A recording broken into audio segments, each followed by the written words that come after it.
सभी को नमस्कार। मैं राजकुमार विश्वकर्मा। आज हम एससीएल पर चर्चा करते हैं। एससीएल पर चर्चा इसलिए क्योंकि हम देख रहे हैं यहाँ पर बहुत कुछ देखने योग्य भी होता है। आपको पता है कि जहाँ भी एससीएल के क्षेत्र होते हैं या किसी भी कंपनी का जो क्षेत्र होता है, वहाँ पर एक सामान्य सी बात सामने आती है कि कोई भी कंपनी अगर होती है तो उसकी एक सीमा होती है, उसका एक क्षेत्र निर्धारित होता है, उसका एक कार्यकाल निर्धारित होता है और उसका एक जो अनुरूप है, उसकी कायाकल्प है, वो निर्धारित होती है। उसी के अंतर्गत आप ये देखिए कि हमारे जो क्षेत्र होते हैं, हमारे क्षेत्र जैसे कि मैं बात करता हूँ जमुना कोतमा क्षेत्र की, जहाँ पर यह देखा जाता है कि जो श्रमिक कॉलोनियाँ बनी होती हैं, उन श्रमिक कॉलोनियों के आसपास और उसके अलावा भी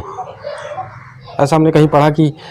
जब कोई कंपनी आती है तो उस कंपनी के अंतर्गत उसका जो एक क्षेत्र का जो उसका दायरा होता है 8 किलोमीटर का, और उससे पहले जो है तो 20 किलोमीटर तक का एक दायरा था, लेकिन अब कंपनियों का और गवर्नमेंट के नियम के आधार पर जो है तो उसे 8 किलोमीटर के करीब कर दिया गया। तो जब हम सिस्टम पर जाते हैं तो उस सिस्टम में हमें एक बात समझ में आती है और यह देखने को मिलता है कि उस सिस्टम के अंतर्गत कितना काम हो रहा है और कैसे हो रहा है। वहाँ पर आप ये देखिए कि जो उन कंपनियों के आसपास के जो गांव क्षेत्र होते हैं और छोटे छोटे कस्बे और शहर वगैरह जो लगे होते हैं, क्योंकि ऐसा कोई भी क्षेत्र नहीं जहाँ पर परिषद का एरिया ना हो या ग्राम पंचायतों का एरिया ना हो या फिर टाउनशिप वगैरह ना हो, सारी चीज़ें होती हैं। लगभग सभी क्षेत्र जो है तो जुड़े होते हैं। यहाँ पर एक कमी हमने देखी, कमी कुछ ऐसी कि आपने देखा होगा कि हर वर्ष जो श्रमिक कॉलोनियाँ बनाई जाती हैं और उस कंपनी के नियमानुसार जो आसपास के क्षेत्र हैं वहाँ पर सारी सुविधाएं देने का जो है तो एक सिस्टम बनाया जाता है, नियम बनाए जाते हैं कि हमें ये सारी सुविधाएं देनी। तो खास करके मूलभूत सुविधाओं पर जो है तो ज़्यादा फोकस होता है, जैसे कि स्वास्थ्य सुविधाओं की बात करें, शिक्षा व्यवस्था की बात करें और वहाँ पर क्या मतलब पानी देना वगैरह वगैरह, जो भी मूलभूत सुविधाओं के अंतर्गत जो सुविधाएं आती हैं वो सारी सुविधाएं देना होता है। उन सारी सुविधाओं के अंतर्गत अब आप यह देखिए कि जो मेन यानी कि जो मुख्य रूप से जहाँ पर सुविधाएं देना होता है, जो श्रमिक कॉलोनियाँ बनी होती हैं, अधिकारियों के लिए घर कॉलोनियाँ बनाई, वहाँ पर जो है एक अच्छा सिस्टम, अच्छा कार्य प्रणाली, अच्छी व्यवस्थाएं जो है तो देने की बात होती है वहाँ पर। अब अच्छी व्यवस्थाएं कैसी व्यवस्थाएं हैं?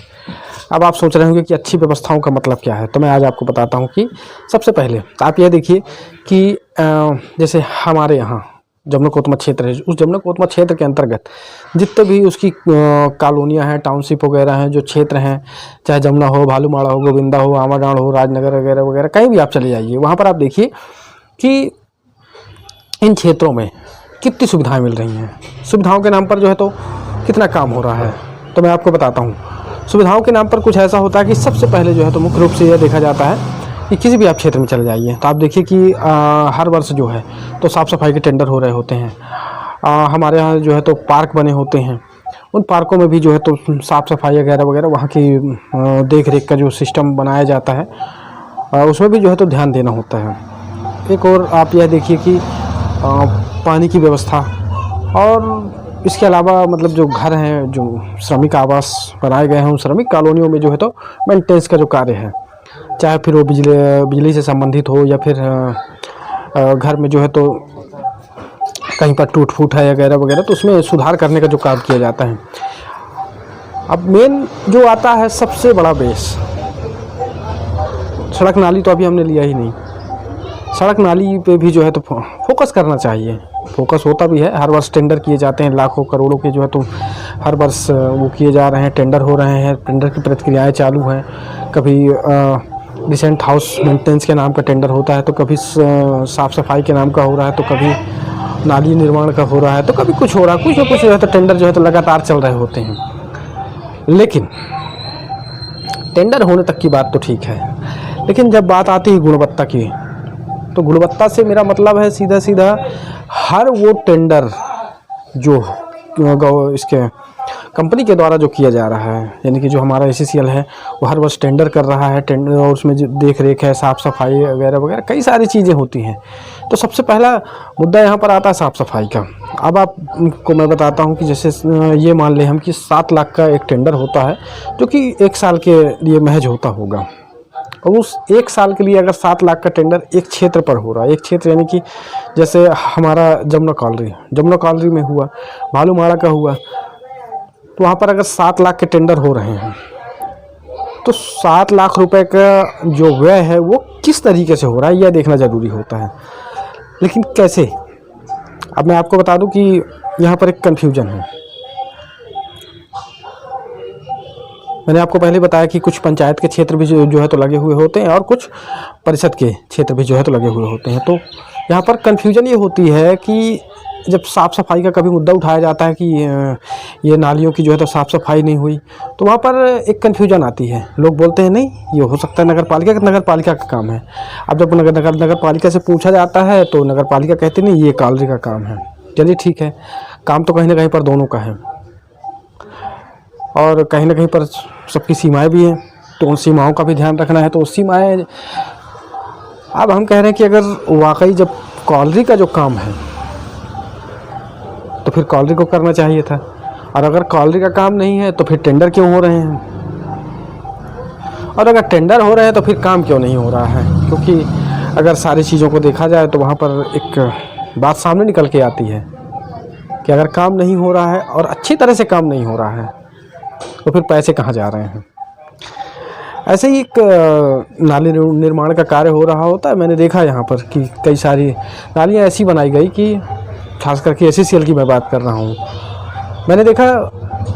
एक ही नाली होती है और उस नाली का निर्माण लगभग 3 से 4 बार हो चुका होता है।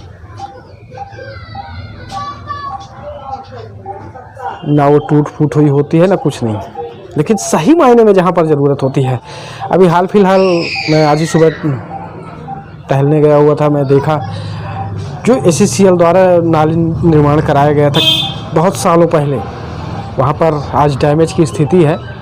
तो वहाँ पर दोबारा मुझे नहीं लगता कि काम कराया गया होगा, लेकिन जहाँ पर काम पहले हुआ था उसी में जो है तो फिर से एक बार नाली के ऊपर नाली का निर्माण कर दिया गया। सेम ऐसी कुछ स्थितियाँ सड़कों पर बनी। हमारे यहाँ हर वर्ष जो है तो एक टेंडर होता है, टेंडर के दौरान सड़कों पे जो है तो लीपा पोती करके छोड़ दिया जाता है, यानी कि डामरीकरण ऊपर से किया जाता है और ऐसा किया जाता है कि वो 1 वर्ष भी वो सड़क नहीं चल पाती और सड़क धीरे धीरे उखाड़ने लगती है। सेम ऐसी स्थितियाँ जो है तो मेंटेनेंस की हैं। डिसेंट हाउस मेंटेनेंस के नाम पर जो टेंडर होते थे वहाँ पर का भी यही हाल है। आप देखिए कि श्रमिक आवासों में आप जाइए, आपको जो है तो कहानी साफ सुथरे शब्दों में जो है तो समझ में आ जाएगी और देखने को मिल जाएगा कि आखिर माजरा जो है तो कैसा रहा होगा और किस तरह से जो है तो वहाँ पर काम हो रहे थे। आप देखिए कि ज़्यादातर जो आवास है, श्रमिक आवास जो बने हुए हैं, कॉलोनियाँ बनी हुई, उनमें आप देखिए कि छत के प्लास्टर जो है तो टूट टूट के गिर रहे होते हैं, यानी कि कभी भी दुर्घटनाग्रस्त व्यक्ति हो सकता है। तो मुझे एक बात समझ में नहीं आ रही कि अगर इतने सारे टेंडर हो रहे हैं, लाखों करोड़ों रुपए हर वर्ष खर्च किए जा रहे हैं, अब तो यह भी देखा जा रहा है कि बहुत सारे घर जो है तो डैमेज की स्थिति पर हैं, कई दीवारों में दरार आ चुकी हैं और धीरे धीरे क्षेत्र भी जो है तो खाली होता जा रहा है। यहाँ पर जो है तो आबादी धीरे धीरे करके जो है तो कम होती जा रही है और प्रायतः अभी यह भी देखा जा रहा है कि धीरे धीरे जो व्यवस्थाएं हैं उन पर जो है तो कंपनियां ध्यान दे नहीं रही हैं। अब कई बार देखा गया कि कॉलोनियों में जो है तो जो लोग रह रहे होते हैं उन्हें पानी नहीं मिल पा रहा है, कभी हफ्ते में 3 दिन 2 दिन, तो कहीं कहीं पर जो है तो हर दिन जो है तो दिन में 2 बार पानी चल रहा होता है। उनकी व्यवस्थाओं का दुरुपयोग, कर्मचारियों को जो है तो कोई ये पूछने वाला नहीं कि आपके यहाँ क्या है क्या नहीं, जबकि मैं आपको बता दूं कि हमें फ्री में सुविधाएं नहीं मिल रही होती हैं। यानी कि जो इन श्रमिकों को जो है तो हर महीने जो है तो इनके पैसे काटे जाते हैं, कुछ 1200 1500 2000 कुछ है जो कि हर महीने कट रहे होते हैं, तो जाके ये सुविधाएं मिल रही होती हैं। इन्हीं के पैसों से बराबर टेंडर हो रहे हैं, तो चाहे साफ़ सफाई की बात करें, चाहे आवासीय का उसकी कॉलोनियों की बात करें, या फिर चाहे सड़कों की बात करें, या चाहे फिर किसी भी तरह के काम की बात करें। तो अगर कंपनियां इतने सारे पैसे खर्च कर रही हैं तो फिर वो पैसे कहाँ जा रहे हैं। तो यहाँ पर तो मुझे ऐसा लगता है, कई बार जो है तो हमने अखबार के पन्नों में भी पढ़ा कि ठेकेदारों और अधिकारियों की जो मिलीभगत होती है, वो मिलीभगत जो है तो इतनी खतरनाक होती है कि ये काम भी नहीं करवा रहे होते और उसका टेंडर जो है तो पास करा करके उसका बिलिंग करा लिया जाता है।